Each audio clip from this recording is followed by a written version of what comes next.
자, 이제 시작도 해보도록 하겠습니다.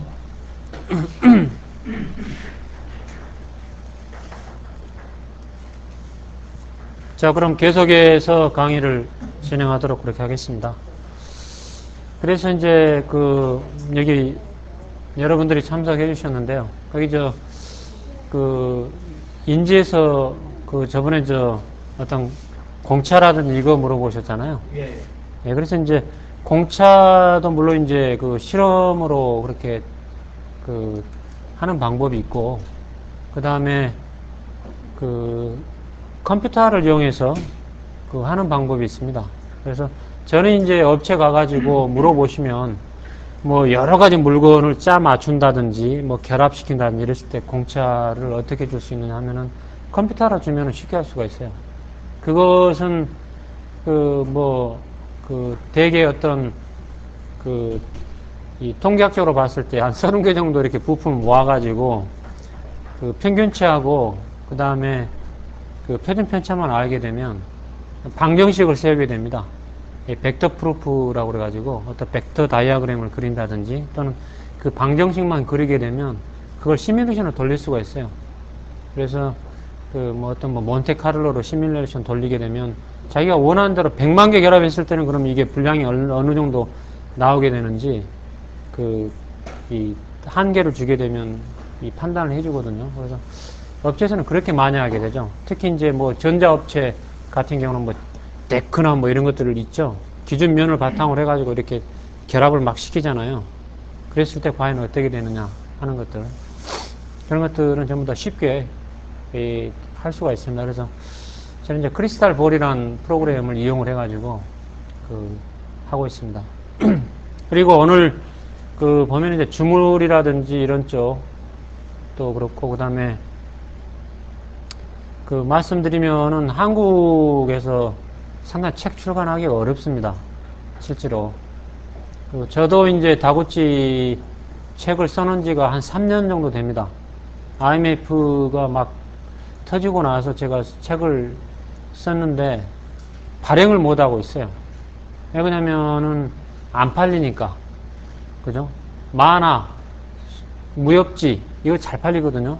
근데 일단 전공서적, 엔지니어링 뭐다 그러면 사람들 귀찮아. 사람 하기도 바쁜데 이래가지고 안 보니까 결국은 자꾸 좋은 내용이나 이런 것들을 소개하기가 어렵게 되는 거예요. 그래서 다구치 책을 보게 되면 이 분야별로 나눠져 있습니다. 실은. 그래서 반도체에서 오신 분들은 반도체를 위한 다구치 기법이라는 책이 있어요. 아예 그냥 반도체의 사례만을 모아놓은 책이 있다는 말입니다. 예. 그래서 가능하시면 한 분 정도가 올해 한 6월, 10일부터 11일 사이에 동경에서 하니까 한 분 정도 출장을 가시면 거기에 있는 관련 사례에 관한 책들을 전부 다 한번 사가지고 오시면 많은 도움이 되지 않을까 싶습니다. 그래서 전기, 전자를 위한 다구치 기법이 있고, 그 다음에 반도체만을 위한 다구치 기법, 그 다음에 화학을 위한 다구치 기법, 그 다음에 기계 가공을 위한 다구치 기법, 이런 식으로 전부 나눠져 있어요. 그렇기 때문에 그러한 책들을 가능하면 국내에 많이 소개를 해야 되고 그러는데, 이 죽으라고 이게 번역하고 이걸 잘 책으로 짜놔봤자 내면은 출판사에도 적자인데다가 쉽게 말하면 번역하는 사람들 인세도 안 나오니까 안 하게 되는 거죠. 그러다 보니까 그냥 사장이 되는 거예요. 계속 최신 기술을 못 받아들이고 이제 계속해서 사장되고 그러게 되는 것 같습니다. 자, 그 다음에 이제 아까 처음에 말씀드렸던 50년대를 지나서 60년대에도 계속 이렇게 발전이 되는 거죠. 디지털 시스템의 SMB. 이거는 어디에 많이 쓰냐면은 복사기 쪽에 많이 씁니다. 복사기 쪽에 굉장히 많이 쓰이거든요. 그 다음에 이제 품질 손실함수. 그래서 지금까지의 품질은 어떻게 됐었냐. 그러면은 이 일항 분포를 많이 따져가지고 이 분량을 측정을 했다 이겁니다. 그래서 어떤 물건이나 중심치가 있게 되죠. 이 중심치, 즉 타겟치가 있게 되는데 타겟이 있게 되는데, 우리가 지금까지 품질 관리를 해오면은 이걸 규격을 두게 되는 거죠. 어퍼 스펙 리미트다. 어퍼 스펙 리미트를 두게 되고, 그 다음에 로워 스펙 리미트를 두게 되죠. 로워 스펙 리미트를 두게 되죠. 로워 스펙 리미트를 두게 됩니다. 자, 그래서 어퍼 스펙 리미트를 벗어난다든지 로워 스펙 리미트를 벗어나면은 이것들은 전부 다 나쁜 물건으로 치는 거죠. 이건 배드다. 이건 배드. 그 다음에 이것은 이 네가 들어가면 굿. 이건 배드. 이래서 판단을 한다면 지금까지의 컨벤셔널한 어떤 트레디셔널한 그런 이 관리 방법은 그죠? 그런데 실상 보게 되면 따지게 보게 되면 이 경계선상에 있는 것들 있잖아요. 물건들이 이 경계선상에 있는 것들은 상당히 판단하기가 좀 힘이 듭니다. 이게 진짜 불량인지 아닌지 상당히 좀 힘들다 이거죠. 그래서 파라다임을 바꾸게 되면 어떻게 되냐면 다구치에서 나오게 된 게 그래서 품질 손실 함수 쓰게 됩니다. 다구치에서는. 그래서 퀄리티 이 로스 펑션을 쓰게 되죠. 로스 펑션의 개념을 쓰게 됩니다. 품질 손실 함수를 쓰게 되는데 그 개념은 이와 같이 어떤 유니폼한 그런 이 관리 방법을 택하는 게 아니고 타겟치가 있으면은 타겟치로부터 일단 멀어지면은 멀어질수록 손실은 커져요. 손실은 커지는데 이게 손실값인데 로스 값인데 이게 이와 같은 값을 가지고 있다 이겁니다. 분포를. 이게 이제 품질 손실하면서 개념입니다. 즉 여기는 아주 나쁘다 이거죠. 굉장히 나쁜 품질이고 푸어. 여기는 마마 그런 대로 쓸 수는 있다. 페어. 이쪽으로 더 중심치의 표적 즉 이 타겟치에 가까울수록 굉장히 좋은 물건이죠. 굿. 이런 식으로 구분을 할 수가 있다 이겁니다. 굿, 페어, 푸어 이런 식으로 할 수가 있다고 합니다. 그래서 뭐냐면은 이 품질이라는 게 품질 로스라는 게 이 타겟치로부터서 거리가 얼마만큼 떨어져 있느냐에 따라서 결정이 되는 거예요. 쉽게 말하면 즉 이 품질의 손실은 LY는 이제 손실은 로스 텀이거든요. 품질의 손실은 어떤 이 비례의 상수가 있고 분의 y-m의 제곱의 비례를 한다 그렇게 되어 있습니다. 즉 어떤 품질 특성치가 타겟치로부터 얼마만큼 떨어져 있는 거리에 따라서 손실이 결정이 돼요. 손실이. 그래서 이제 K 같은 경우는 일단 그 어떤 특성에 따라서 다 달라지게 되죠. 뭐 망목 특성이다, 뭐 망대 특성이다, 망소 특성이다에 따라서 이게 좀 변하게 됩니다. 그 차이만 있고 이 일반식은 좀 더 같고요. 자, 그래서 방금 전에 여기에다가 한번 그려보면 여러분들이 식스시그마 교육이다 뭐 통계학 교육 받아보면 전기분포 많이 배우시게 되죠. 전기분포에 따른다. 여러 번 반복하다 보면 어떤 실험치든 간에 전기분포에 따른다. 그게 많이 알려져 있는데 어떤 데이터를 모집해보면은 전기분포에 따른다 이거죠. 전기분포에. 그죠? 그러면은 여기서 전기분포를 따졌을 때 어떤 값을 이렇게 세워두게 되면 이 값을 어떻게 세워두게 되면 어떻게 됩니까? 이 방금 전에 그것처럼 따지게 보게 되면 일항분포는 이 전체가 다 손실이 되는 거죠. 일항분포는 이 전체가 다 손실이 되겠습니다. 이 따지게 되면 손실이 되는 거고 그 다음에 이 손실함수 밑부분이 쉽게 말하면은 다고치에서는 손실이 되는 거죠.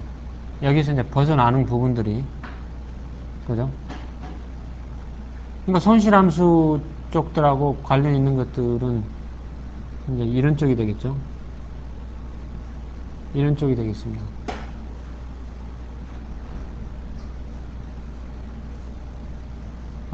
손실함수하고. 그러다 보니까 이 면적으로 따졌을 때 손실함수로 따진 게 이 일항분포로 따진 것보다는 훨씬 품질을 정확하게 평가할 수 있다. 이겁니다. 결론적으로 말씀드리면은. 즉, 이 품질 손실함수 개념을 써서 이 품질 평가를 하는 게 이 기존의 이런 유니폼한 그런 분포를 따져가지고 어떤 규격을 세워가지고 불량 양품을 따진 것보다는 훨씬 정확하게 따져볼 수가 있다 이겁니다. 그죠? 그러니까 불량률만 가지고 따져서도 좀 에러가 나올 수가 있다 이거죠. 즉 소비자들은 품질 손실함수 개념을 훨씬 더 중요시하게 여깁니다. 즉 어떤 목표치로부터서 멀리 떨어질수록 품질이 많이 생긴다는 게 품질 손실함수의 개념인데 따지고 보니까 이게 훨씬 더 정확하게 품질을 평가할 수 있더라 하는 게 이제 그 품질 손실함수의 개념입니다. 그래서 이것은 아마 7장 정도에서 다시 그 말씀을 드릴 거고요. 그 다음에 허용차 설계, 토러런스 디자인이다. 그래서 어떤 다구치에서는 디자인이 첫 번째 단계가 시스템 디자인을 먼저 하게 됩니다. 즉 시스템 디자인에서 어떤 컨셉을 명확화를 하게 됩니다. 즉 이건 시스템 디자인은 어떤 발명하고 관련이 있는 거거든요. 발명하고 관련이 있어서 어떤 복사기를 발명을 한다. 또는 뭐 증기기관차를 발명을 한다. 할 때이기 때문에 이건 컨셉을 확정하는 거하고 굉장히 깊죠. 컨셉 디자인하고 관련이 좀 깊죠. 그 다음에 우선적으로 엔지니어들이 우선적으로 숙지해야 될 방법은 파라미터 디자인입니다. 2번만 잘해도 여러분들 공장의 산포가 굉장히 많이 줄어들어요. 파라미터 디자인입니다. 그게 이제 그 유명한 파라미터 디자인이라고 보면 됩니다. 내가 관리하는 파라미터를 잘 제어를 해서 산포를 줄여주겠다는 게 파라미터 디자인입니다. 세 번째로는 코스트하고 관련해가지고 트레이드 오프가 생기겠죠. 품질하고 이 Q 코스트 관련이 생기는 거죠. 퀄리티하고 코스트의 관련을 봐서 이제 트레이드 오프라든지 이런 것들이 생기게 되는데, 그랬을 때 이 품질 비용까지 따져가지고 다시 한번 2번 단계를 더 세세하게 따져주는 게 바로 그 토러런스 디자인입니다. 즉 허용차 설계가 되겠습니다. 토러런스 디자인. 그래서 여기까지는 뭐냐면은 라인에서는 아직은 좀 떨어져 있죠. 그래서 여기까지는 오프라인이라고 합니다. 오프라인 다구치라고 합니다. 오프라인 이 다구치다. 라인에서 아직은 떨어져 있기 때문에 이게 끝나고 나서 라인에다가 이관을 하는 거거든요. 양산 라인에다가 이관을 시키는 거죠. 그죠? 프리 프로덕션 시킨다든지 이래가지고 이제 대규모 양산하는데 이 단계를 벗어나고 나서 하는 게 온라인 다구치입니다. 온라인 다구치. 온라인 다구치로.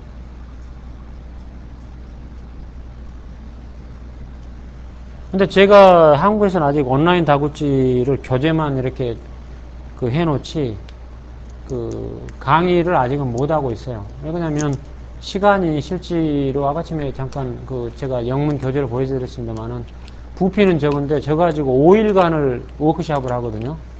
철저하게 실습도 하고, 그 다음에 온라인 다육까지 이렇게 하게 되는데, 한국에서는 상당히 좀 어려움이 좀 있기 때문에, 되게 여기까지 못 나가게 되죠. 저도 강의를 원하는 분한테만, 예를 들어서 그 회사에서 온라인 다육까지 하십시오, 해주십시오, 그런 요구 없는 한은 온라인 다구치는 강의를 않고 그냥 넘어갑니다. 이 강의도 이 온라인 다구치에 대해서는 조금 이 언급을 하지 않고 넘어갈 생각입니다. 자, 그래서 이 파라미터 디자인을 하게 되면서 여기에 나오는 2단계 최적화. 2단계 최적화가 다구치에서는 새로운 생각입니다. 2단계 최적화가. 그래서 군대에 안 다녀오신 분들은 없겠죠. 설사 방위를 받더라도 요즘 전부 다 일단 소집되어 가지고 총은 한 번씩 쏘기 때문에 자, 우리 저 선생님 그 골프에 좀 관심이 많으시죠? 아까 보니까 드라이버를 딱 그리시는 거 보니까 요즘 막 골프를 배우고 계시던지, 지금 그러신 것 같은데, 제가 지금 그걸 2단계 최적화해서 그걸 지금 설명을 드리려고 지금 말하는 겁니다.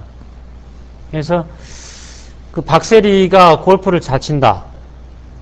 멀리 나가서만 잘 칠까요, 그게? 생각을 한번 해보시면, 골프를 잘 친다는 게 멀리 장타만 쳐가지고만 잘 칠 것 같으면 존 델리가 항시 우승하죠. 근데 못한다는 말씀입니다. 왜? 산포가 크기 때문에 못하는 거예요. 들쭉날쭉하다 이거죠. 애니카 서렌스타인이 우승을 잘한다. 뭐 컴퓨터란 그런 별명을 가지고 있다. 산포가 없어요. 그죠? 그러니까 그런 사람들은 예를 들어 7번 아이언을 가지고 친다. 140야드 부근에 2, 3야드 차이가 안 나게끔 떨어져요. 그렇기 때문에 우승하는 거예요. 그죠? 자, 그러면은, 자, 우리가 훈련소에 PRT를 많이 아마 해보셨을 겁니다. 논산 훈련소에서 그 PRT, 고구마 밭이 보이는 그런 그 사격장을 보이면서 PRT를 많이 아마 해보셨을 건데, 총을 쏩니다. 자, 김일병, 박일병, 이 3점 사격, 0점 사격을 한번 해봐라. 그랬습니다. 자, 그러면은 여기가 안에가 10점이죠. 10점, 뭐 9점. 뭐 양궁을 해도 마찬가지입니다. 양궁을 해도. 자, 그 다음에, 자, 박일병도 10점. 자, 0점 사격을 쐈습니다. 자, 김일병은 여기 맞고, 그 다음에 여기 맞고, 그 다음에 여기 맞았습니다. 그 다음에 박일병은 여기 맞고, 여기 맞고, 세 방울 쐈는데, 이렇게 맞았습니다. 어떤 게 더 잘 쏜 것 같습니까? 박일병이 훨씬 잘 쐈습니다. 이분은 죄송합니다만 교관이 나오라고 그러죠. 아버님이 애쓰게 본 국가의 예산을 갖다가 허비했다. 그래가지고 이제 오리걸음 시키고 그러죠. 밥도 늦게 먹이고 뭐 이러죠. 왜냐? 산포가 적기 때문에 우선은 여기에서도 나옵니다. 첫 번째 다구치는 2단계 최저가가 뭐냐면은 기존은 뭐냐면은 그 반대 방법을 많이 썼어요. 근데 첫 번째가 산포를 줄인다. 산포 저감이 첫째라 이 말입니다. reduce variability라 해라. 첫 번째 산포를 줄인 다음에 그 다음에 평균치를 조정해라 이겁니다.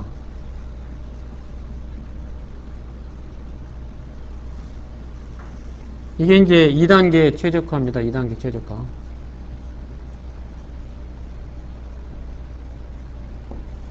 왜? 돈 들이면은 산포가 금방 잡힐 것 같죠? 물론 좋은 재료에다가 좋은 공작기계에다가 하게 되면 산포는 좀 좋아지겠죠. 그죠? 그런데 금방 좋아지지는 않아요. 산포라는 게 하루아침에 금방 티가 날 수가 없다 이 말입니다. 산포 잡는 게. 그래서 방금 전에 0.4에서도 보시다시피 세 방울 쐈으면 산포가 적은 사람들 어떻습니까? 그 다음에 이쪽으로 옮길 때는 가늠자만 조절하면 된다는 말입니다. 산포가 작기 때문에 평균치 이동을 시키면 되는데 조정을 하면 되는데 그때는 가늠자 조정만 하게 되면 크릭 조정만 하게 되면 곧바로 옮길 수 있다 이 말이에요. 그죠? 근데 이 사람은 어떠냐? 다시 쏘라고 그러죠. 또 세 발 주면서. 그러면 뒤에 있는 사람 탄피가 어디로 뛰는지 그것부터 찾으려고 그냥 눈이 그냥 이리 갔다 저리 갔다 그러죠. 마찬가지입니다. 골프도. 여기에다가 깃대를 이 플래그를 여기다 세워놨는데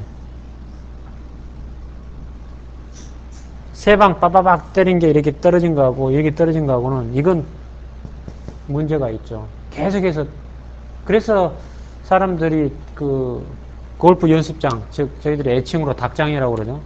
닭장에서 연습 많이 하는 게 이 산포를 줄이기 위해서 많이 하는 거예요. 예를 들어서 내가 9번 아이언을 갖고 친다. 그러면은 100야드 내에는 어느 정도 떨어지겠다는 것을 반드시 확인해 봐야죠. 그죠? 그걸 확인하기 위해서 치는 거예요. 달리 뭐 볼 멀리 나가고 위해가 그 볼 멀리 나간 거 안 보이죠. 그죠? 이러한 연습들을 많이 해야만이 됩니다. 그래서 일단 3포를 먼저 반드시 조절하게 됩니다. 자, 그러면 3포를 조정하는 인자는 뭐냐? 그래서 6시그마의 평가 척도가 있죠. 그죠? 여러분들이 6시그마 교육을 많이 받으셨으니까 6시그마의 평가 척도는 G밸류입니다. G밸류. G밸류. 6시그마 레벨이라고 그럴 수가 있죠. 정확하게는. G값이 뭐 3이다. 뭐 6이다. 이렇게 전부 다 이렇게 할 수가 있잖아요. 그와 같이 다고지 기법도 평가 척도가 있어요. 평가 척도가. 그래서 다른 거 다 빼고 3포하고 관련된 평가 척도는 SMB를 따집니다. SMB. 즉 SNB다. 시그널 투 노이즈 레이쇼다. 그래서 이것만 따지면 됩니다. 그래서 높은 값을 따지게 돼요. 그 큰 값을 큰 값이 좋은 값이죠. SMB가 큰 값이. 그래서 저희들이 혹시 계산을 해가지고 마이너스 값이 나올 때 좀 조심해야 됩니다. 즉 뭐 컴퓨터를 하게 되면은 컴퓨터 계정에 상관이 없지만 이 마이너스 1하고 마이너스 2다. 어떤 게 크냐 SMB가. 그럼 마이너스 1이 큰 거죠. 이게 큰 거죠. 그래서 큰 값이 좋은 값입니다. 큰 값이. 그래서 교재도 나옵니다만은 저희들이 시그마 하면은 시그마가 붙어 있잖아요. 시그마가. 그렇기 때문에 결국은 시그마를 줄인다는 게 굉장히 중요한 거예요. 쉽게 말하면. 시그마를 줄인다는 게. 그죠? 그래서 다고치에서도 SMB를 크게 한 다음에 이게 얼마만큼 3포로 봤을 때 줄었을까 하는 것들을 따지는 것들은 수식에 있습니다. 교재에 페이지 52페이지에 있습니다. 52페이지에. 50페이지인데 시그마 내가 최저값으로 맞췄을 때, 최적 설계가 되었을 때 표준 편차는 이와 같은 식에 맞춰서 쓰게 됩니다. 즉 2분의 1에 6분의 2득 2득 곱하기 이 시그마의 초기치, 이 공식에 따라서 쓰게 됩니다. 이 공식에 따라서. 그래서 내가 초기에 아주 3포가 심했는데 이걸 최적화를 시켰더니, 최적 설계를 통해서 다고지법을 통해서 최적화를 시켰더니 이게 어느 정도 표준 편차가 줄어드는가 하는 것들은 이 식에다 넣으면 금방 알 수가 있어요. 예를 들어서 여기를 이득이 내가 6dB가 생겼다. 즉 이득이라는 것은 이 좋아진 결과를 말하게 됩니다. 어느 정도 올라갔는지. 내가 이득이 6dB가 좋아졌다. SMB로 6dB가 이렇게 올라갔다. 그럼 이게 6분의 6이니까 1이 되니까 50%가 좋아졌다는 것도 아닙니다. 50%가. 그죠? 이게 6dB였다. 그럼 이게 2분의 1의 1승이니까 이게 0.5가 되는 거죠. 2분의 1이니까. 0.5의 시그마의 초기값. 그러니까 표준 편차가 2분의 1로 줄어들었다는 겁니다. 그러면은 예를 들어서 저희들이 표준 전기분포 그래프를 그려보면, 표준 전기분포 그래프를 그려보면 어떤 변곡점까지가 뭐 이렇게 표준 편차가 예를 들어서 나왔다고 그러죠. 뭐 분산이라도 상관없고요. 예를 들어서 이렇게 나와 있다. 그러면 이거에 2분의 1이 줄었다는 거예요. 2분의 1 값으로. 뭐 이건 이제 양쪽 대칭이니까 2분의 1로 줄어들었다. 그러면 2분의 1로 이렇게 줄어들면은 이렇게 줄어들었다는 거죠. 자, 그럼 이걸 맞추려면은 첨도가 더 이렇게 뼈조각 솟아야 되겠죠. 첨도가. 그죠? 첨도가 더. 그러니까 어떤 규격을 맞춰가지고 분량을 따지겠다 하게 되면은 굉장히 차이가 많이 나는 거죠. 이 분량 차이가. 분량이 결국은 줄어든다 이거죠. 분량이. 그래서 이와 같은 것들은 이제 뭐 결과적으로 이제 많이 쓰는 거겠습니다만은 3포를 줄일 때는 SMB 값을 가지고 줄이게 됩니다. 3포를 줄일 때는.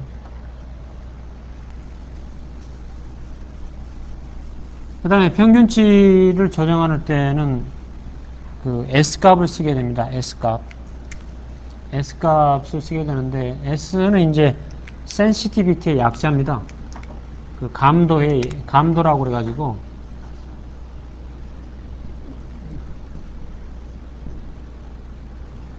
약자로서 이게 이제 평균치 조정하고 관련이 있어요.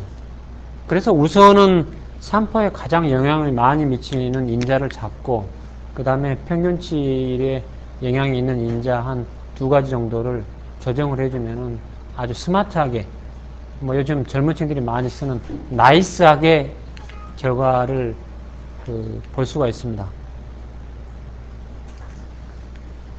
그 다음에 이제 파라미터 설계 방금 전에 잠깐 말씀드렸죠. 파라미터 설계는 일단 많이 쓰는 방법이죠. 많이 쓰고 그 다음에 실험 계획법하고도 많이 연관이 좀 돼 있죠. 그래서 뭐 식스시그마를 받으실 때 많이 하시죠. 실험 계획법 많이 하시죠. 근데 이제 여러 가지 거 많이 나오죠. 뭐 믹스드 디자인도 나오고 그 다음에 그 리스판스 서페이스 메소드 중에서도 이제 뭐 센트럴 컴포지트 디자인이라든지 뭐 이런 것들 쓴다. 근데 그것들 가장 그 단점이 뭐냐면 물론 여러 가지 연속적인 면에서의 그런 최적점을 찾아간다는 굉장히 좋습니다. 그런데 실험을 많이 하는 것 치고는 조금 좀 부족하죠. 정보가 좀 부족하다 이겁니다. 즉 정보 쌓임이거든요. 어떤 기술 개발이란 게 예를 들어서 한두 인자만 고려해가지고 이게 엄청난 기술 개발이 이루어졌다. 좀 그러기가 어렵거든요, 실은. 그러지 않습니까? 그래서 보게 되면은 일단 완전 배치법하고, 그죠? 완전 배치가 있을 수가 있고, 그 다음에 이제 부분 배치가 있을 수가 있겠죠? 부분 배치. 그래서 완전 배치는 그야말로 이제 풀 팩토리얼로 하는 거죠. 전체 실험을 다 해보는 거죠.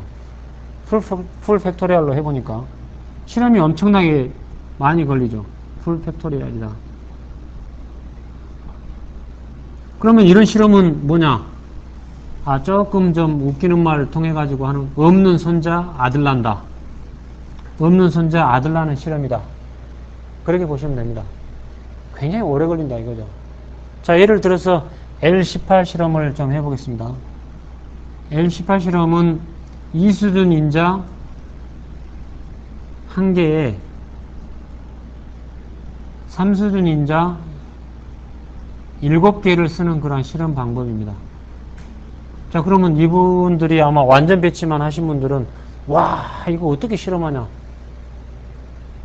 그래 의문을 많이 좀 느끼신 분들이 많을 거예요. 야, 이거 할 수 있겠나? 이걸 자, 그럼 전체를 다 하게 된다. 그러면 이게 총 횟수가 4374회 실험을 해야 됩니다.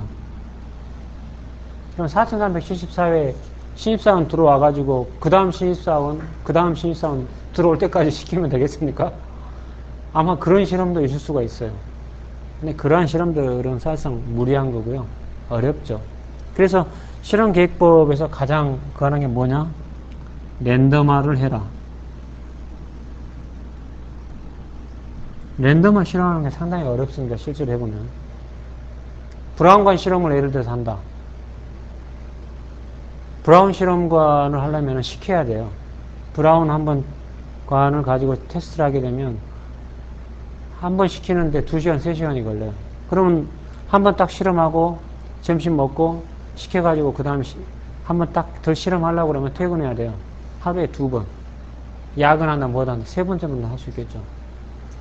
자, 그러면 저걸 나누게 되면은 3번으로 나누게 되면 1000몇 번이 나오는데 어렵죠. 벌써 3년 정도 실험해야 되잖아요. 랜덤화가 정확하게 지키기는 어렵다 이겁니다. 일반 산업 현장에서 제가 하는 겁니다. 실제로. 정확하게 지키려면 굉장히 어렵다 이거죠. 그죠? 상당히 어렵죠. 자, 그래서 산업 현장에서 가장 이 랜덤화도 문제가 되고, 그 다음에 교호작용이 인터액션이 미니마이즈 될 수 있느냐 없느냐 이게 상당히 중요한 거예요.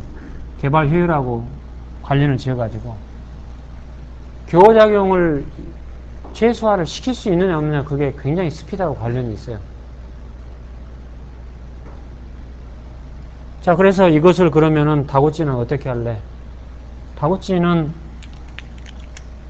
네가 다고치 선생님이 만들어 놓은 직교 배역이기 때문에 뭐 18번으로 충분하다 이겁니다. 18번 실험으로 충분하게 만든다. 제가 경험이 있습니다만은 사출 성형이 인자가 무진장 많습니다. 사출 성형이 보게 되면 인자가 25개 이상 나와요. 사출 성형이 보면은 굉장히 인자가 많이 나오거든요.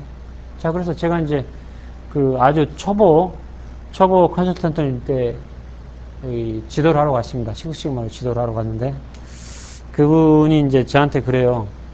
사출 성형 인자가 많기 때문에 실험 계획 뭐 한다. 한 2개 정도만 해가지고 한번 해보자. 제일 쉬운 걸로. 그래서 제가 못한다고 그랬어요. 아, 그러려면 하지 말자. 뭐하라고 이거 애쓰게 해가지고 나오지도 않을 텐데 하냐. 그래가지고 하다 보니까 그분은 이제 자기가 내가 사출 성형으로 오랫동안 밥 먹어왔는데 뭐 더 이상 뭐 테마는 잡았지만 좋은 결과가 안 나올 것 같다.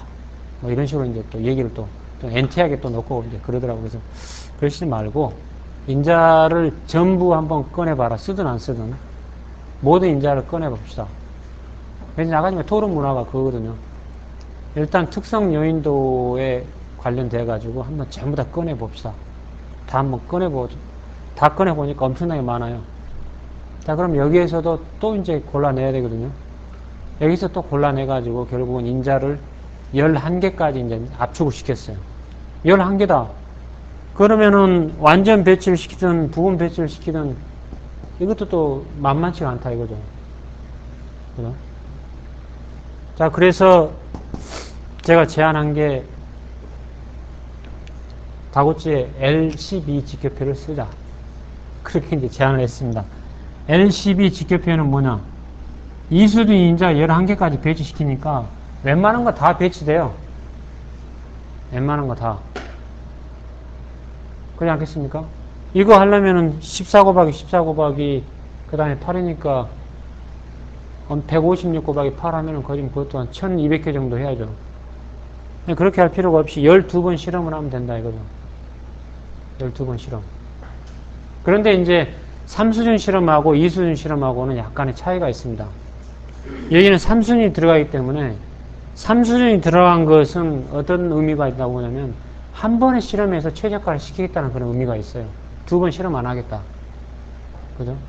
그러니까 한 퀴에 다 알다마 다 치고 가라코까지 끝내겠다 하는 의미가 있는 게 3수준 실험이에요. 그죠? 그러니까 이건 최적화 실험을 한 번에 끝내겠다. 최적화를 아주 단시간에 끝내겠다는 그런 의미가 있는 거고, 이것은 뭐냐면은 2수준이기 때문에 일단은 최적화까지는 못 가고 어떤 인자가 가장 영향이 크고 이때까지는 어느 정도 이 완전한 최적화는 아니고 부분 최적화까지는 간다고 볼 수 있습니다. 그래도 가장 좋은 최적화까지는 근접한다 이거죠. 왜?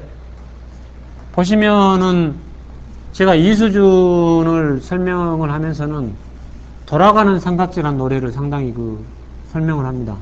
이수준을 얘기를 하면서 돌아가는 삼각지 얘기를 많이 하는데 왜 최적화가 안 되냐면은 이수준에 있어가지고는 이게 1수준에서 인자를 2수준으로 변경을 이렇게 시킬 때 이게 인자로서 제일 좋은 수준이라고 판단이 돼도 그 다음이 어떻게 될지를 몰라요. 왜? 변곡점이 없기 때문에. 이 변곡점이 나타나는 게 굉장히 중요하거든요. 이 변곡점이 나타난다는 게 굉장히 중요합니다. 어디서 꼬부라지느냐, 한계를 알 수가 있느냐. 그게 굉장히 중요해요. 근데 이 수준 가지고는 그걸 모른다 이거죠. 즉, 배우의 노래처럼 이리 갈까, 저리 갈까, 아니면 차라리 돌아갈까. 이런 방향으로 나눠진다 이거죠. 계속 좋아질 수도 있고, 이 포화될 수도 있고, 이거 포화되는 거죠. 세츄레이션 되는 거 있고, 이건 이제 퇴화된다 이거죠. 퇴화. 이건 계속해서 개선되는 거고. 내가 바라는 것은 포화 내지는 개선인데, 그 이후에 퇴화될지를 알려면 변곡점을 알 수 있는 그런 실험을 해야 된다 이거죠. 그래서 3수준을 권합니다만, 그래도 이게 2수준 중에서는 왕초예요. 왕초. 그래서 이 지켜배울표를 잘하고 써야 되는데, 제가 왕왕이 학회 가서 보게 되면 교수님들이 오셔가지고 의미를 모르고 막 쓰셔요. 의미를 모르고 보게 되면. 그래서, 저런 지켜배울표는 산업 현장에서 거의 못 쓴다. 왜 그러냐면은, 이건 전부 다 주효과 인자를 파악하는 겁니다. 주효과 인자를. 근데 어떤 것들은 따지고 보면은, L25, 이런 지켜배울표들은 오수비 인자에다 쓰는 건데, 이 주효과 인자가 몇 개 안 나와요. 딱 2개 나와요. A, B 주효과 인자 외에는 나머지는 전부 다 교작용이에요. 모든 열이. 그러니까 이런 지켜배울표를 쓸 필요가 없다 이거죠. 오수비는 아니면 이런 거 전혀 쓸 필요가 없는데, 이런 것들을 가지고 써가지고 학교에서 논문 발표를 한다 이거죠. 그럼 산업현장 가지고 온다. 안 맞아요. 금방 바뀌어요. 환경 하나만 바뀌어도 완전 막 난타 치는 거죠, 막. 이런 실험은 절대 하지 않도록 해야 되고, 그래야 되는데, 이제 교수분들이 잘못 좀 이해를 하신 분들은 이제 저런 쪽을 이해를 못하고 이제 쓰시는데, 나중에 이제 지켜배울표 할 때 다시 한번 좀 더 설명을 좀 드리도록 하고요. 온라인 품질공학도 일본에서는 자주 쓰입니다. 자주 쓰이는데, 온라인은 이 피드백 컨트롤이 있어요. 피드백 컨트롤이 있고, 그 다음 능동 제어를 할 수가 있습니다. 그러니까 계속해서 생산 양품을 보면서 그거에 직접 품질을 보면서 제어를 한다 이거죠. 제어를 할 수 있는 게 바로 이제 온라인 품질공학이거든요. 그러니까 포항제철이나 이런 데 가보면은 돈을 엄청 많이 벌기 때문에 투자도 엄청 많이 해놨죠. 시시각각으로 강판의 이런 두께 이런 것들이 계속해서 오면서 그것들을 회귀 분석을 하면서 곧바로 이 제어를 해가지고 강판 두께를 일정하게 해주는 그런 작업들을 계속 하고 있어요. 눈에는 안 보이지만 그런 작업들을 어마어마하게 하고 있죠. 그래서 이제 온라인 품질공학은 이런 피드백 컨트롤 또는 뭐 피드포워드 컨트롤, 어댑티브 컨트롤인데 그런 쪽에 많이 쓸 수 있고요. 그 다음에 이제 정특성하고 동특성이 있습니다. 나중에 이건 다시 나오기 때문에 설명을 좀 드리도록 하고요. 이 정특성하고 동특성이 있습니다. 정특성. 이게 이제 한자로 쓰면은 저희들이 이 구분이 갑니다만은 한글로 쓰면은 정이란 것도 여러 가지 있잖아요. 부부 사이에 정도 있고, 그 다음에 못 그런 정도 있고, 그렇기 때문에 정특성입니다. 이 정특성. 그 다음에 동특성.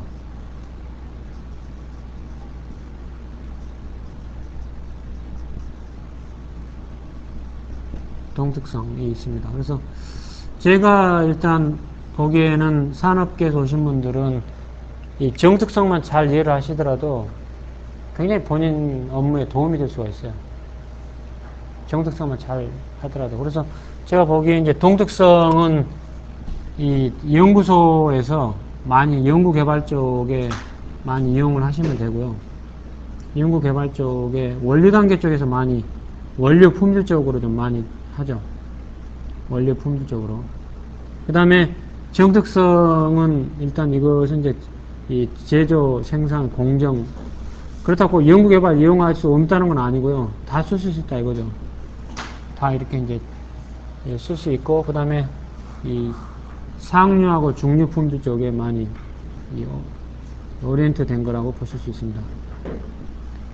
상류 품질하고 중류 품질에 많이 오리엔트가 좀 되어 있다고 좀 볼 수 있고요.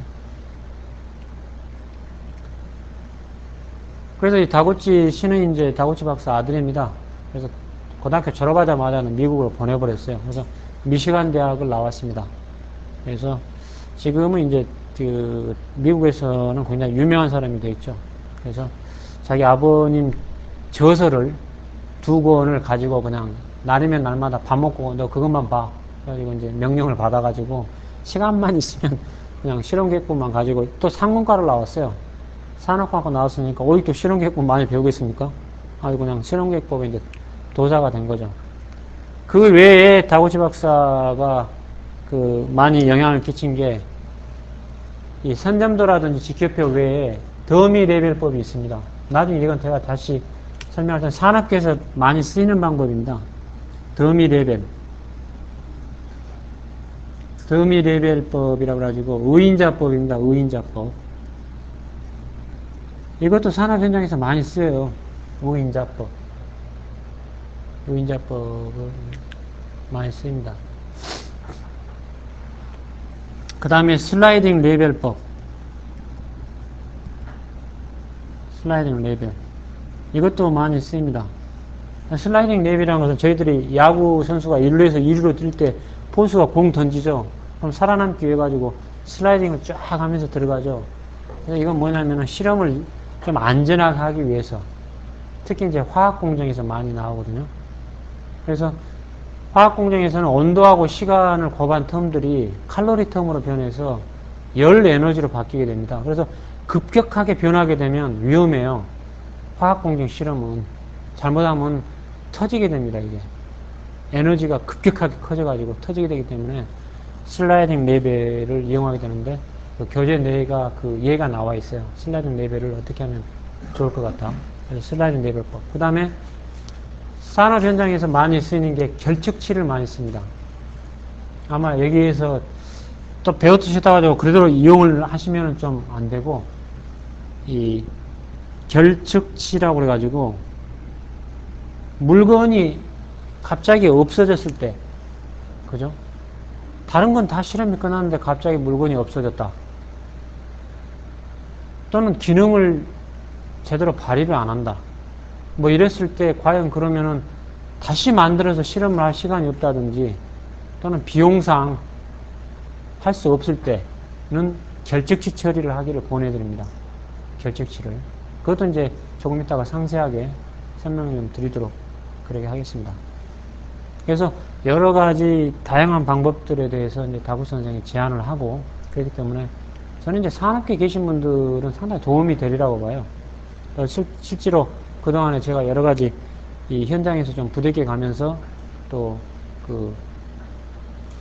해왔었고, 그래서 제가 이제 저희 아파트에 LG에서 LG 오티스가 드디어 이제 곧 1조 원 매출을 본다고 그럽니다. 작년에 8,500억 매출을 봤는데 올해는 1조 원 되지 않을까. 그런데 저희 아파트의 엘리베이터가 시그마란 LG에서 나온, LG 오티스에서 나온 시그마란 엘리베이터가 있습니다. 그래서 제가 그걸 보면서 좀 감회가 깊더라고요. 제가 그걸 도와준 프로젝트거든요. 시그마 엘리베이터를 하면서 제가 많이 도와줬었어요. LG 산전에 가가지고 많이 도와줬었는데 뭘 도와줬느냐? 그러면은 이 오르락 내리락 하는데 엘리베이터가 있으면은 이 피아노 선으로 오르락 내리락 하는데 여기가 이렇게 도르래가 이렇게 있습니다. 도르래. 그래서 여기다가 이 줄을 묶어 가지고 이 줄이 있어 가지고 여기가 오르락 내리락 하게 되거든요. 그래서 이쪽을 가공을 하게 되면서 일단 이 가공은 주물을 보고 그 다음에 기포가 없는 것들로 해서 선별을 하게 됩니다. 그래서 그 당시에 IMF라서 투자는 일절 못해요. 뭐 LG 산전 같은 경우는 50% 인원이 나갔어요. IMF 이후에. 사람도 없죠. 그 다음에 기계는 절대 투자는 못한다. 있는 상태에서 고쳐달라. 그래서 이제 제가 갔습니다. 그래서 현장 작업자 분들하고 이제 조장들 딱 모아가지고 취지 설명을 하고 이렇게 해야 되겠습니다. 그랬더니 그분들이 당장 반발이 딱 나오는 거예요. 뭐라고 맞는 말이죠. 나는 이 공작기계 가지고 이 현장에서 밥을 20년 이상 먹어왔다.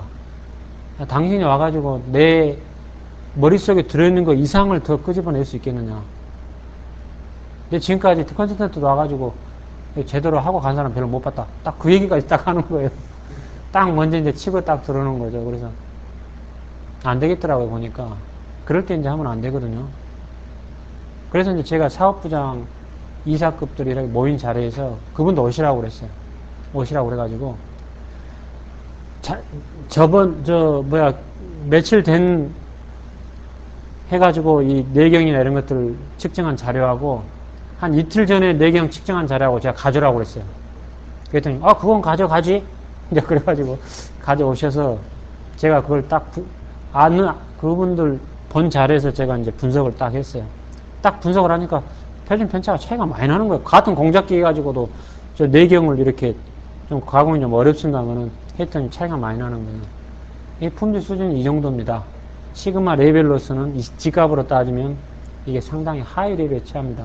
그래서 LG 오티스라는 것도 상당히 우리나라 우수의 엘리베이터 기업인데 이 정도 되겠습니까? 그러니까 사업부장이 얼굴이 뻘개지더니 이거 어떻게든 간에 이거 해결하소! 딱 하고 나가버리는 거예요. 이거 해결하기 어떻게 해요? 그래서 이제 제가 이제 그다음부터 그러면은 현장을 좀 이제 보고 합시다. 그래서 가서 봤더니 현장 이제 분위기도 어수선하고 봤더니 5S 관리도 안 돼 있어요. 딱 봤더니 뭐 선반 레이스 그쪽에 그냥 칩은 쌓여 있고 뭐 청소도 잘 안 하고 그냥 대충 해놓고 봤더니 에어 품어 나오는 그런 구멍들은 막히고 그래서 제가 OS를 다시 해라고 그랬어요. OS 다시 싹 하고 그 다음에 이제 측정치 있죠. 그래서 이제 제가 이제 시그시그마를 지도하러 갔기 때문에 가서 측정 시스템 그거 게이지 아레나도 제대로 하고 이래 가지고 이제 실험할 때가 됐어요. 일단 실험을 해야 되겠는데 주물이 많이 필요하잖아요. 근데 저 같은 경우는 이제 보니까 제가 뭐 다시 그분하고 같이 두 번 실험하기 어렵습니다. 하기 어려워요. 딱 한 번이면 그분들은 이제 안 하려고 그래요. 오케이, 됐어. 안 해. 이런 식으로 나오기 때문에 제가, 시간이 좀 오래 걸리더라도 저걸 합시다.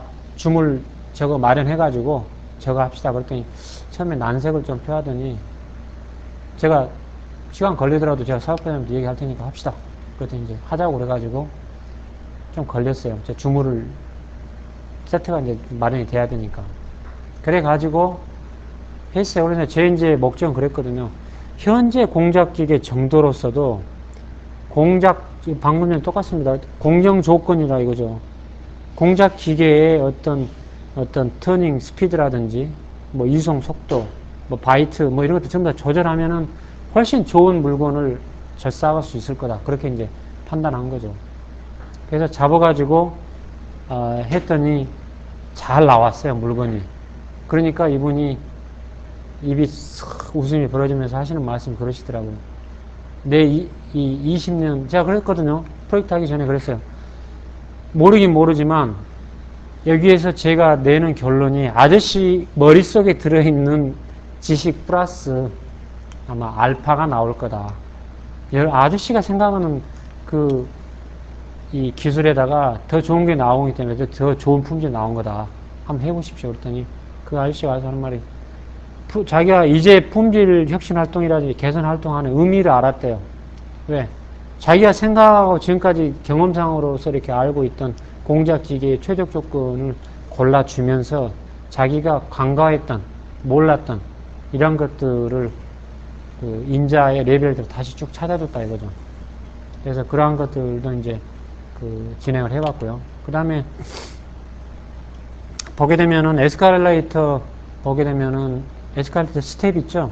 여러분도 아마 스텝 딱 타면은 저는 이제 직업이니만큼 저는 딱 타면은 상태를 딱 봅니다. 처음에 딱 타면서 후지텍이냐, 현대냐, 동양이냐, LG 오티스나 그걸 딱 보면서 척 타봐요. 척 타보면서 스텝 척 보면은 불량품이다 아니다. 그냥 금방 구분이 가거든요. 틈새로 이렇게 보게 되면 여러 가지 구멍들이 이렇게 들어있는 것들은 불량품이에요, 실은. 알루미늄 주조를 하게 되거든요. 그래서 구멍에다 넣고 꽝 때리는데 그게 세컨다리를 많이 써요. 즉, 고물. 여러 번 쓰게 되면 그것도 아무래도 안 좋아지겠죠. 알루미늄이 노화가 되어가지고 불량품이 많이 생겨요. 그래서 밖에다 쌓아놓으면 이게 경시 변화가 되어가지고 기온에 따라서 수축이 많이 됩니다. 그 다음에 구멍들이 많이 생겨요. 그죠? 주저하면서 불량품이죠. 심하면 이제 다시 녹여야 되는데.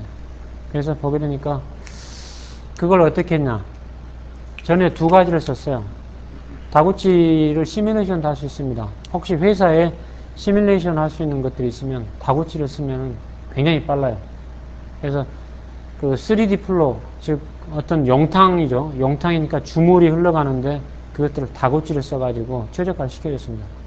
그러니까 해보면은 영탕 프로그램들이 쭉쭉쭉 빠져나가네. 금형에서 빠져나갈 때 이 쇳물이 일정하게 흘러야 돼요. 그래야지 이게 가스가 밖으로 나가가지고 불량이 안 생기는데 제 멋대로 한쪽은 빨리 흐르고 한쪽은 늦게 흐르고 그러면 가스가 못 빠져나가요. 이 금형 내에 남게 되면 그게 이제 결국은 불량 주조가 되는 거죠. 그런 쪽으로 해서 많이 써볼 수가 있고요. 저는 이제 최근에 개발 스피드를 또 높이려면은 이 CAD-CAM 또는 뭐 컴퓨터 에이디드 테스팅 뭐 이런 쪽하고도 많이 이제 연관을 지어가지고 얼마든지 해볼 수가 있습니다. 그래서 혹시 이제 뭐 어떤 CA를 많이 쓰신다든지 회사에서 컴퓨터 에이디드 엔지니어를 많이 하신 분들은 다구치 쓰셔도 굉장히 효과가 굉장히 좋아요. 굉장히 스피드를 높일 수 있습니다. 그래서 시뮬레이션이라는 게 보게 되면 어떤 목적 함수를 찾게 되는군요. 목적 함수를 찾아가는데 엄청 많이 해봐요. 이 시도를. 그래가지고 겨우 되면은 그걸 고정시켜 놓고 또 다른 파라미터를 또 찾아가는 거거든요. 그러니까 시간이 엄청 많이 듭니다. 근데 이거 쓰게 되면 시간이 굉장히 많이 단축할 수가 있어요. 근데 이제 아침에도 말씀드린 바와 같이 연구개발 사람들이 이건 내 고유 밥숟가락이다. 왜 내 밥숟가락을 뺏으려고 그러냐. 그런 분들이 의외로 많아요. 자기 일을 개선하고 날이면 날마다 이걸 좀 좋게 해야 되겠다. 그런 의식을 가져야 되는데 누가 와서 이제 이거 개선이 가능합니다. 그러면 내 밥숟가락이 내 밥통인데 왜 이걸 손대냐? 뭐 이런 식으로 자꾸 반발을 많이 하신다 이거죠.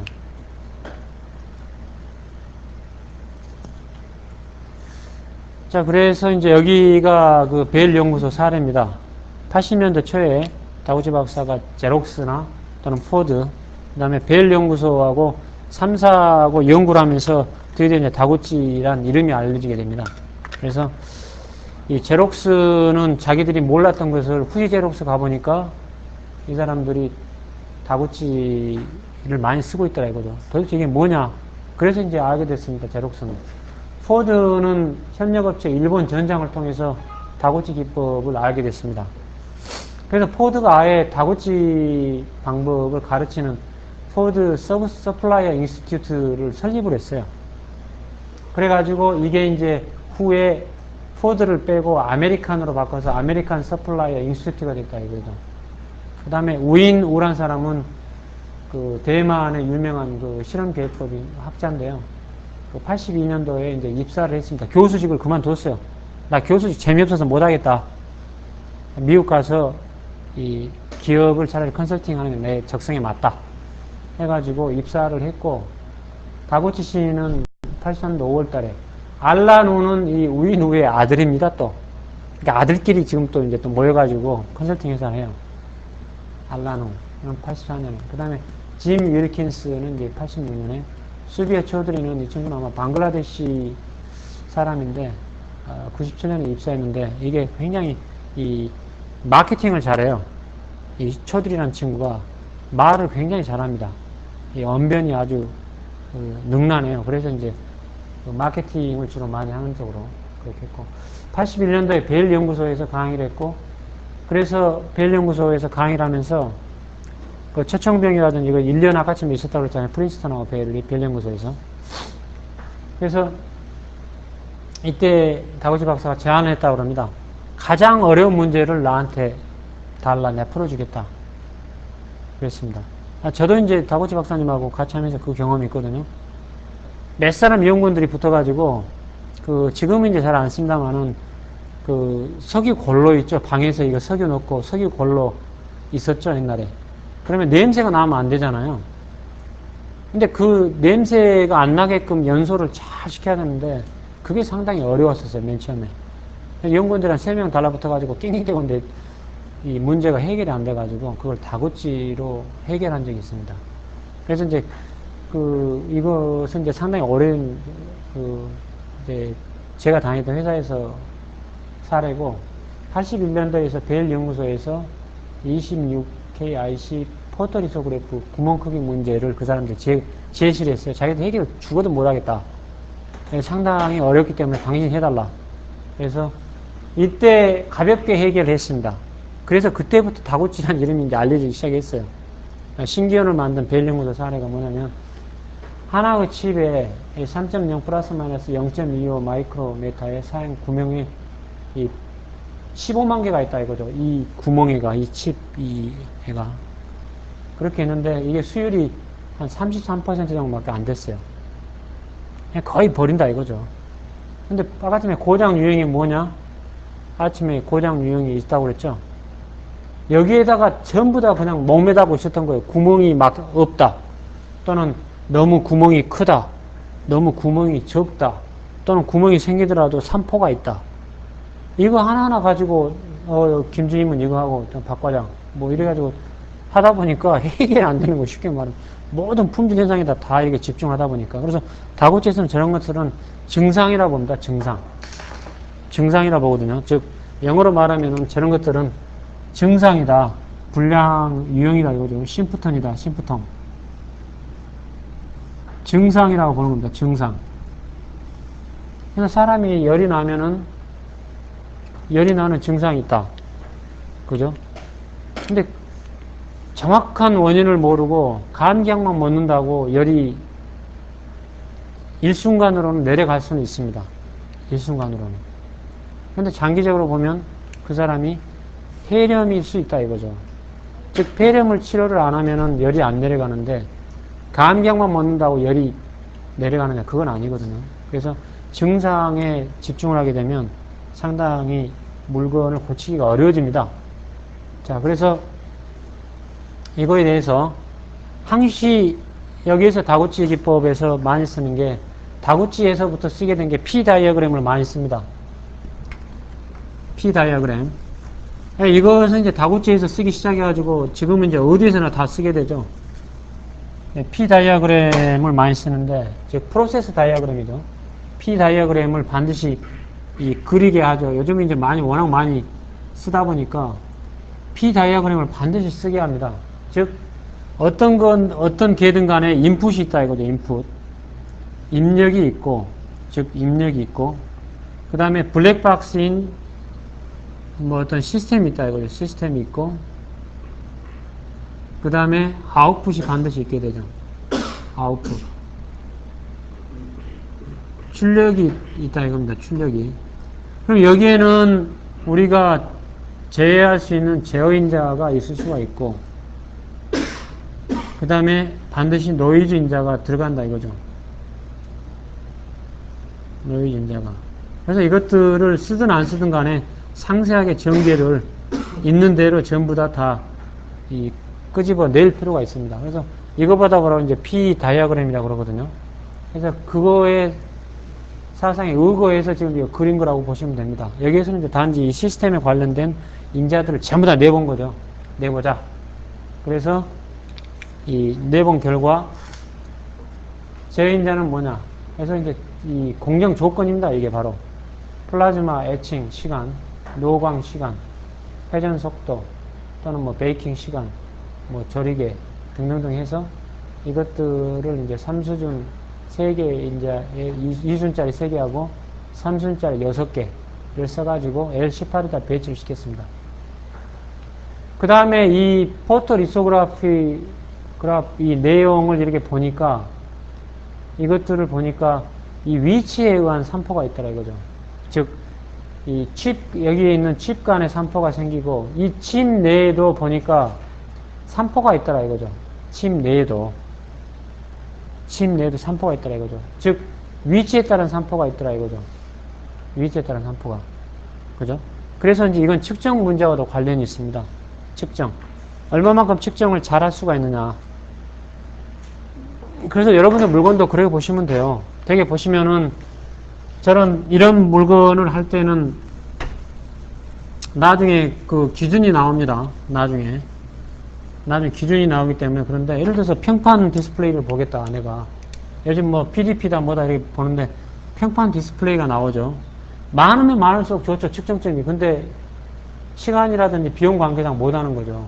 그러니까 이런 평판 디스플레이다 그러면은 되게 아웃 포인트를 재면은 비교적 아주 좋은 양질의 데이터를 구할 수가 있죠. 아웃 포인트를. 그죠? 아웃 포인트를 재면 가장 좋은데 여기에서는 이쪽 축은 별 이 품질 차이가 별로 없다. 그렇게 생각을 하고 한 포인트를 뺀 겁니다. 이 축하고를 봐서는 이 보면은 이 여기 빼고 여기 빼고 여기 빼고 여기 빼고 여기 빼고 이래가지고 5포인트만 잰 거죠. 그러니까 이건 이제 코스트라든지 어떤 측정 시간이라든지 이런 것들하고 관련이 있기 때문에 9포인트를 5포인트로 재도 충분하다 그런 그 감이 이제 서가지고 이러는 것을 진행을 시켰죠. 그러니까 대개는 뭐 자신이 없다. 근데 9포인트 다 재봐야 되겠다. 그러면 9포인트도 잴 수도 있죠. 좀 더 시간이 좀 걸리고 그러겠죠.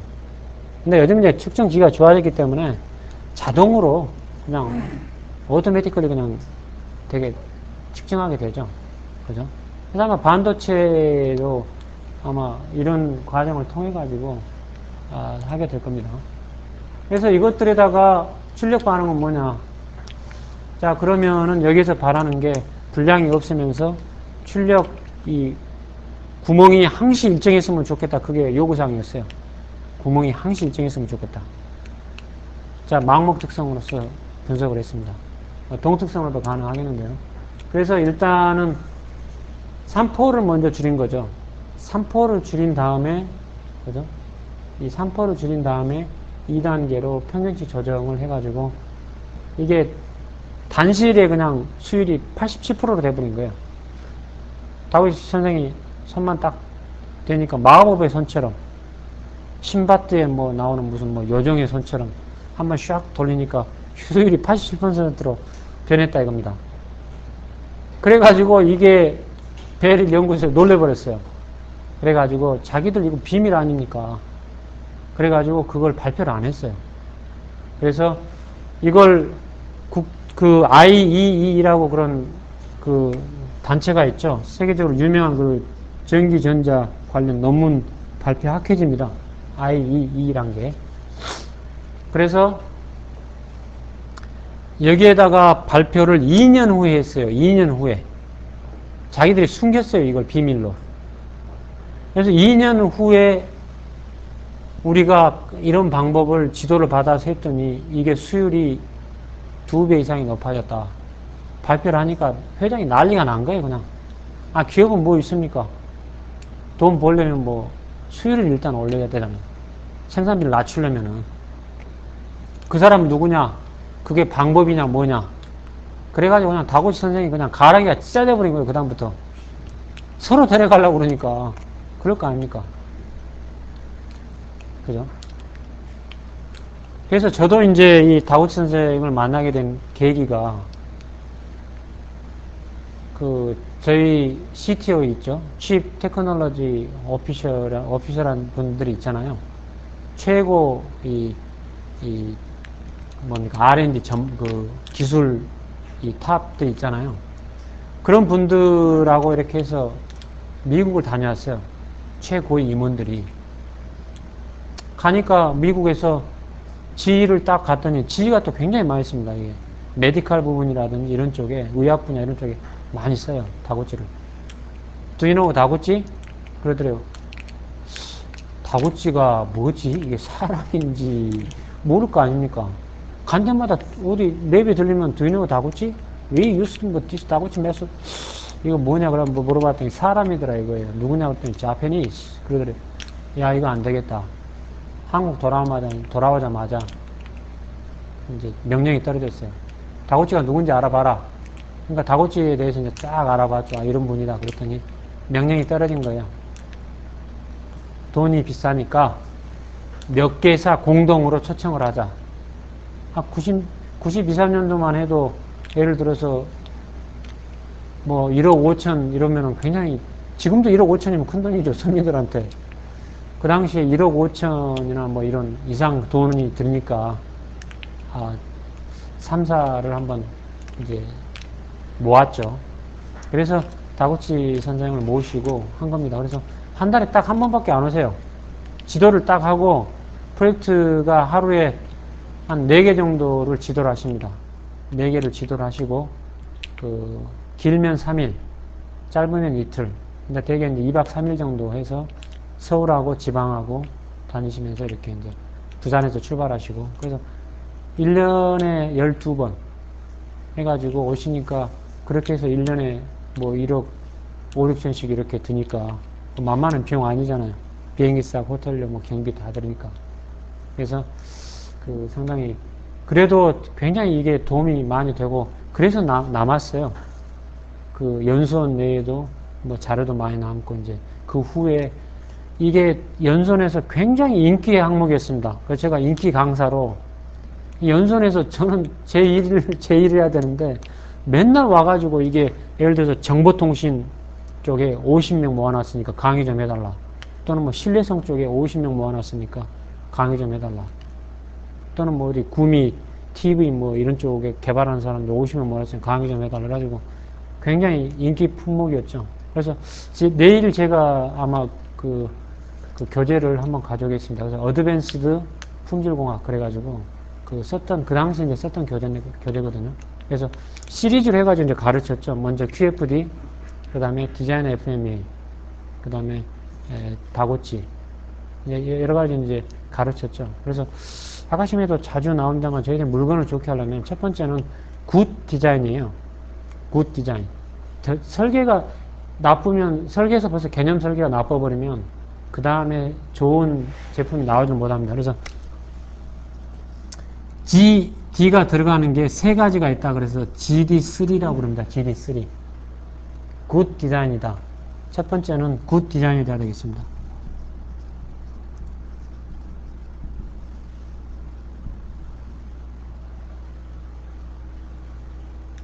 그 다음에는